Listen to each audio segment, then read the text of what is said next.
I'm not proud of this. Not even a little. But I guess that's why I'm saying it out loud now, to you, maybe to anyone who'll listen. My name's Julia, I'm 34, and I used to believe that wanting more in a relationship wasn't the same as wanting out of it. That was the lie I fed myself when I brought up the idea of opening things up with Simon. I told myself it was about exploration, expansion, evolution. But if I'm really honest, it was about boredom. And about being afraid of what that boredom said about me. Simon and I were together for 7 years. We met at a Halloween party when I was dressed as a disco ball and he came as a mistake. He'd taped the word regret across his chest in red duct tape. I laughed until I cried. That was our thing, silly, smart, a little bit snarky. He had a quiet steadiness that made me feel anchored. I was the bright, unpredictable one, always moving, always needing something to chase. In the beginning, that dynamic made everything spark. We'd kiss in grocery store aisles like we were still teenagers. He'd sneak up behind me while I cooked and press a hand to the small of my back like he couldn't stand being apart for a second longer. Sex wasn't just sex, it was electric, curious, full of whispered ideas and inside jokes. But people change. Or maybe we just settled too deep into the lives we built. I started noticing it during the quiet moments. The ones that used to feel warm and safe started to feel like silence I had to climb out of. He'd kiss me goodbye in the mornings, but it was a kiss done from habit, like locking the door or checking the stove. His lips barely moved against mine. No pressure. No pause. Just contact and go. I'd sometimes linger there for an extra second, hoping he'd feel that I wanted more. He never noticed. At night, we still curled into each other. His arm around my waist, my back to his chest. But sometimes I'd feel him sigh, and not in that contented, sleepy way. More like, tired. Like holding me had become a weight he didn't remember signing up for. I tried to ignore it. Told myself every long-term relationship dulls at the edges. That this was just what comfort looked like when the shine wore off. But I hated how numb I was becoming. One night, we were watching some documentary about penguins mating for life, and I remember glancing at him and wondering what it would be like to kiss someone new. Not because I didn't love Simon, but because I couldn't remember what it felt like to be wanted. Really wanted. Not just accepted. Not just chosen once, years ago. I wanted to be looked at like I was a discovery again. That thought scared me, and thrilled me, and that cocktail of guilt and craving sat like a stone in my chest for weeks. So I did something reckless. Or maybe just honest. I brought up the idea of an open relationship over takeout, like it was no big deal. I've been thinking, I said, poking at cold pad thai with a plastic fork. Maybe, we could try opening things up. Not forever. Just, explore. He blinked at me, mid-chew, like I'd asked him to let me grow wings and fly out the window. Are you unhappy? He asked, voice quiet. No, I lied. I just think we're in a rut. It could be good for us. Give us space to grow. I thought he'd fight me on it. Part of me wanted him to say, no. You're mine. Let's fix this. Together. But he didn't. He just nodded, eyes cloudy, and said, if that's what you need, we'll try it. I should have known then that something was cracking between us. We both dated other people, awkwardly, at first. Then more confidently. I was careful. Kept it casual. But something shifted in Simon. He met someone, her name was Anne. She was 42, a therapist, divorced, soft-spoken. She had laugh lines and a warm, grounded energy I could feel even in the way he said her name. At first, he said it was just a connection. Someone to talk to. But his texts to me started coming slower. He stopped asking when I'd be home. The way he looked at me changed, like he was considering me, rather than seeing me. And then one night, after dinner, he hugged me in that way that wasn't really a hug. Just his arms around me, loosely, his chin barely grazing my shoulder. I pulled away and looked at him and saw it written all over his face. He wasn't mine anymore. The exact moment I realized something had changed. It wasn't when he told me he was seeing and more seriously. It wasn't even when he moved out. It was that hug. That cold, polite, guilt-wrapped hug that said, "I don't know how to love you anymore, but I don't want to hurt you." And maybe that's what hurts the most. He didn't want to hurt me. But I did it first. I just didn't know what I was breaking. Simon is a firefighter. It's who he is, beneath all the quiet moments and half-smiles. When I met him, that rush of adrenaline and purpose made him magnetic. The way he carried himself, strong, steady, ready to jump into danger without hesitation, felt like the safest place in the world. But firemen don't always come home emotionally whole. I learned that quickly. After I suggested opening the relationship, things between us changed, but not in the way I expected. Instead of breaking apart immediately, we got tangled in the messy middle, trying to hold on but drifting at the same time. Simon tried, in his way. He'd come home from a 24-hour shift exhausted, smelling like smoke and sweat, but still drop his gear by the door and pull me into a hug. His hands were big and rough, but his touch was careful, like he was afraid of breaking something fragile. I wanted to tell him I needed more than a tired embrace, but the words caught in my throat. One night, after a long silence that had stretched between us all day, he tried to reach me. He stood behind me in the kitchen, wrapping his arms around my waist and resting his chin on my shoulder. I froze, stiffened. "I missed you today," he said softly. But all I could feel was the barrier between us, a wall I didn't know how to climb. "I missed you too," I whispered, but my voice felt hollow even to me. He kissed my neck, low and slow. But instead of feeling warmth, I felt a strange disconnect. It was like he was trying to remind me he was still here, still mine, but it wasn't what I needed.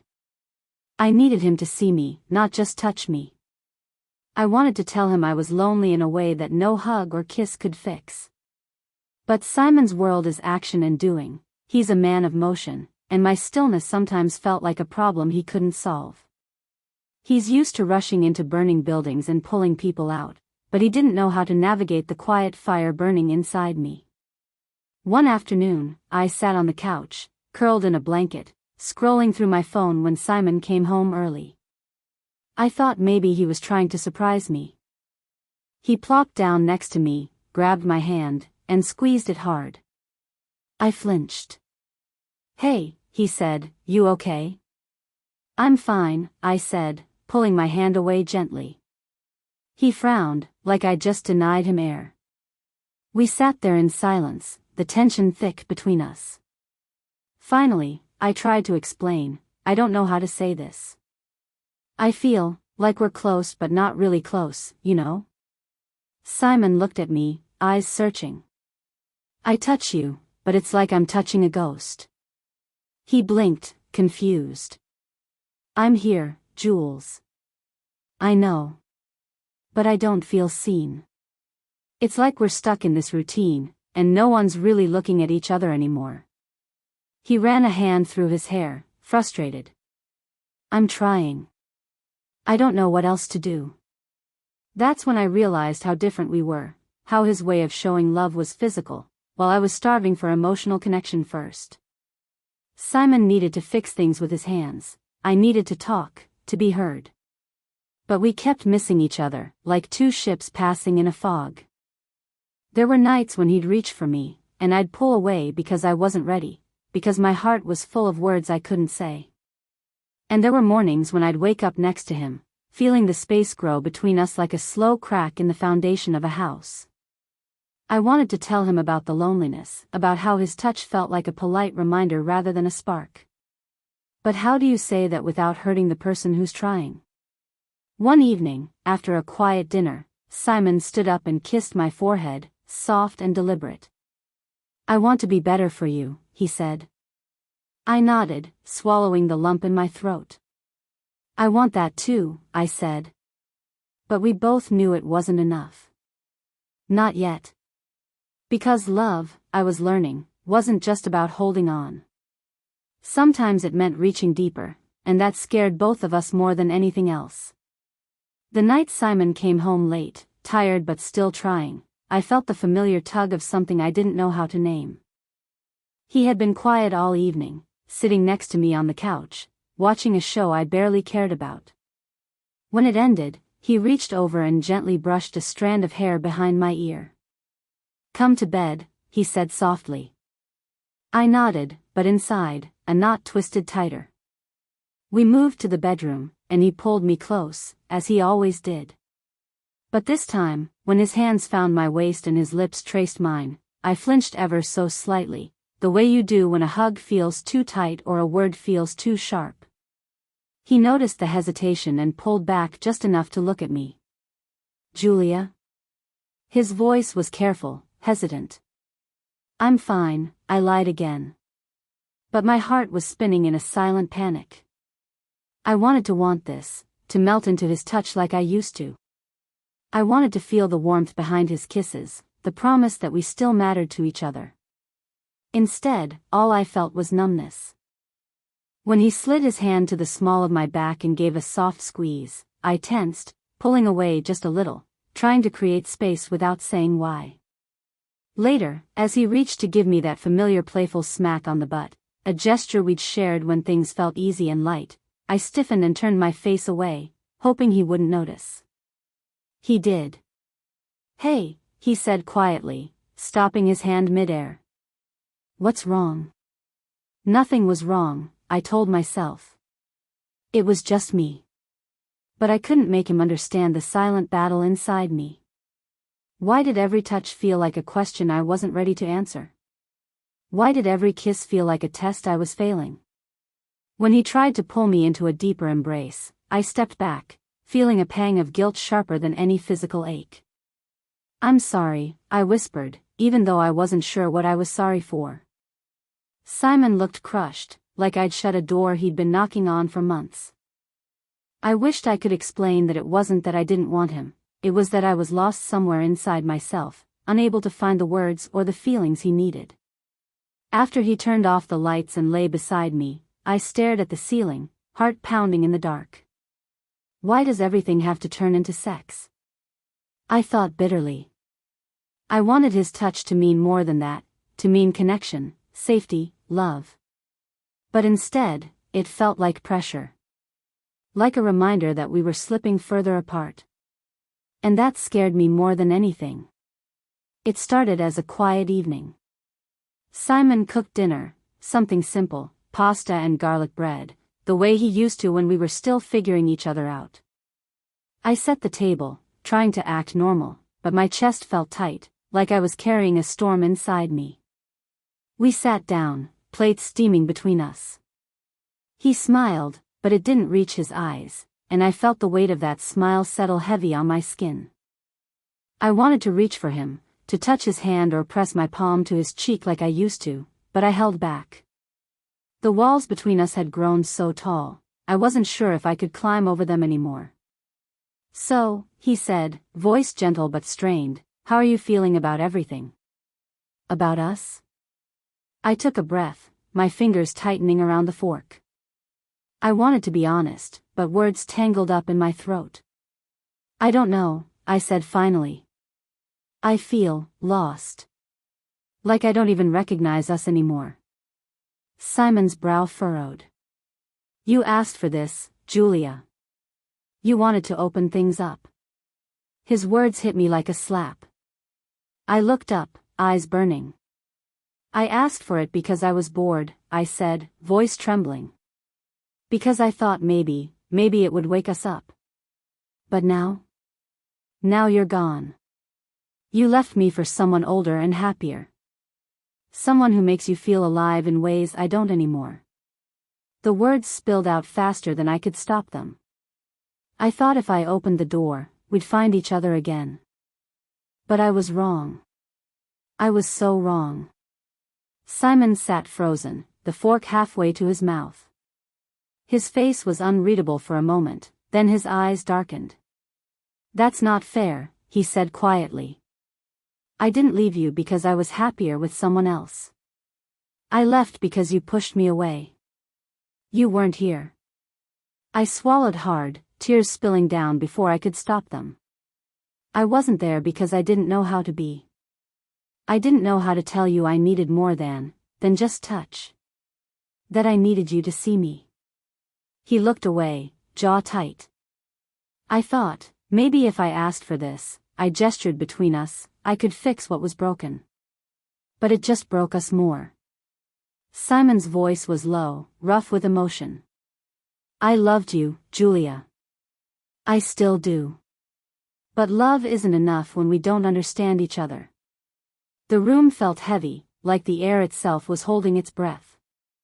I buried my face in my hands, sobbing quietly, feeling every bit of the guilt and shame weigh down on me. How had I let it come to this? How had my boredom, my need for something more, turned into this painful unraveling? Simon reached out tentatively and brushed my hair back, but I pulled away, afraid that even his kindness would break me. I wanted to scream that I was sorry. That I never meant to lose him. But all I could do was cry. Later, alone in the bedroom, I lay awake replaying every moment, the dull kisses, the cold hugs, the nights I flinched at his touch. I realized that asking for an open relationship wasn't just about boredom. It was about fear. Fear that I was fading into the background of my own life. Fear that I was no longer enough. And now, the person I loved most had left, not because I wasn't good enough, but because I stopped showing up. I whispered into the darkness, what if I never find my way back? Days slipped by like shadows, quiet, heavy, and filled with all the words neither of us dared to say aloud. Simon and I lived in the same apartment, shared the same space, but we might as well have been miles apart. The silence between us was thick, not the comfortable kind we used to share, but the kind that presses on your chest and makes it hard to breathe. I watched him from across the room one morning, his shoulders hunched as he stared blankly at his coffee cup. The fireman who once seemed so unshakable now looked fragile, worn down by something I couldn't reach. He didn't say much, and I didn't either. I didn't know what to say. How do you begin to fix what feels shattered beyond repair? Some days, I caught him slipping into that distant stare, eyes that held so much pain, so much regret. I wondered if he was remembering the early days, the way we laughed until we cried, the way our hands fit perfectly together. I missed that man. The one who pulled me close in the middle of the night just to remind me I wasn't alone. The one who kissed me like I was the only person in the world. But now, when he touched me, it felt like an echo of something lost. One evening, I found him sitting on the balcony, staring out at the city lights. I hesitated, then sat down beside him, careful not to break the fragile quiet. "Hey," I said softly. He didn't respond right away, just sighed deeply. "I'm sorry," I said. "For everything." Simon shook his head. "No. I'm sorry too. I don't know how to be with you anymore." His voice was rough, like he'd swallowed a storm. "I miss us," I admitted, my voice barely above a whisper.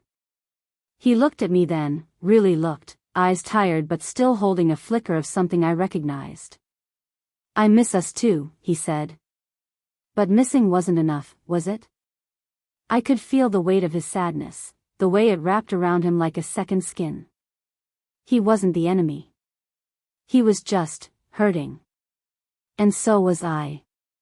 Every night, I lay awake replaying the last 7 years, the good, the bad, the messy middle we'd stumbled through. I felt the sting of guilt, the ache of longing. I wanted to fix this. To find a way back to the man who once made me feel alive. But I was terrified. Terrified that trying again would only hurt us more.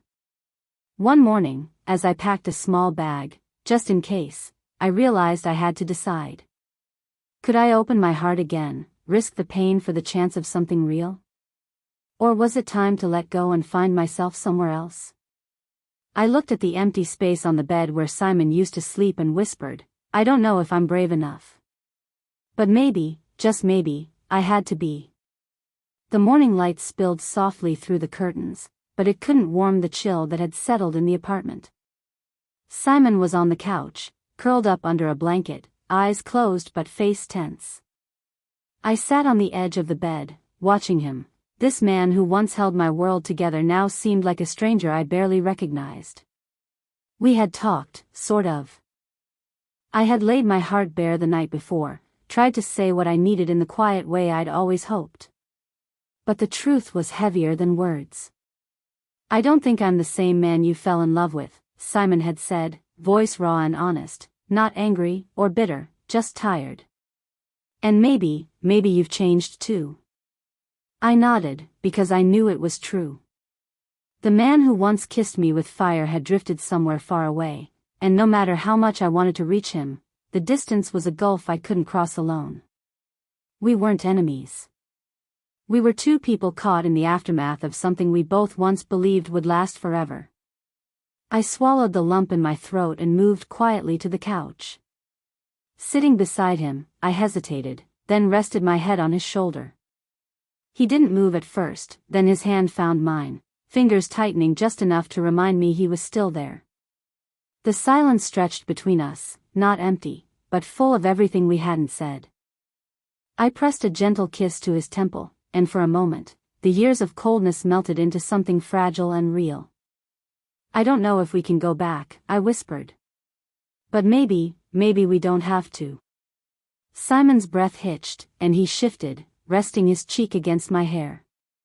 Maybe, he said softly. But if we keep trying, it has to be different this time. No more silence. No more pretending. I nodded, feeling the weight of that promise settle deep inside me. Because love isn't perfect. It's messy, painful, and sometimes it's not enough. But maybe it's still worth fighting for, if only to find out who we are beneath the fractures. And if it's not? Well, then maybe it's time to say goodbye with grace, not bitterness. For now, though, I'll hold this moment, a quiet closeness that feels like the first step, or maybe the last. Either way, it's ours. I never thought I'd end up here, talking to you like this, confessing the parts of me I usually hide. But maybe that's the point. Maybe the hardest truths are the ones we don't say out loud. My name's Julia. I'm 33 years old. And for a long time, I thought I knew what love was. Safe. Exciting. Familiar. The kind of love that wraps around you like a favorite sweater, warm, comfortable, maybe a little worn at the edges, but always there. But life isn't that simple. I asked for an open relationship because I was bored. Because I felt myself slipping away in a quiet loneliness that no amount of kisses or hugs could fix. I thought maybe if I let the door crack open, if I let someone else in, it would wake us up. Wake me up. Instead, it revealed all the cracks I'd been pretending weren't there. What I learned is this: desire isn't just about bodies pressed together or stolen moments in the dark. It's about being seen. Truly seen. Not just touched or kissed, but understood in the way that leaves no part of you hiding. Simon, he was my safe place. And when I needed more than safety, when I craved emotional intimacy that went deeper than the surface, I didn't know how to ask for it. I didn't even know how to admit it to myself. So I pulled away. I flinched at his touch, I overthought every kiss. And somewhere along the way, we lost each other. He wasn't a villain. He was a man carrying his own pain, his own fears. A firefighter who runs toward flames that burn brighter than anything I could ever understand. And me? I was afraid. Afraid of what I needed. Afraid of being vulnerable in a way that didn't come with guarantees. I thought love was supposed to be easy. That wanting someone should feel like flying, not falling. But love is falling too, sometimes hard and messy and confusing. Sometimes love means sitting on the couch beside a man who's no longer the one you fell for, holding his hand without knowing what comes next. Sometimes it means admitting that maybe love isn't enough. Maybe it's about choosing every day whether to fight or let go. And that's the real heartbreak, knowing that the people you love most can hurt you, not because they want to, but because love isn't a magic fix. It's a choice. A risk. A vulnerability wrapped in hope and fear.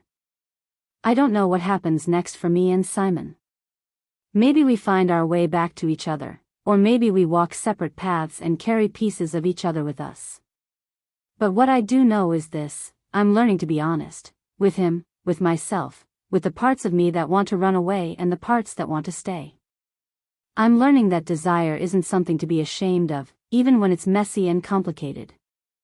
I'm learning that emotional intimacy is the foundation beneath every touch, every kiss, every whispered word in the dark. And maybe most importantly, I'm learning that sometimes, the hardest love is the one you have to give to yourself. So here I am. Broken and hopeful. Scared and strong. And maybe that's enough. Maybe that's the beginning of something real. Thank you for listening.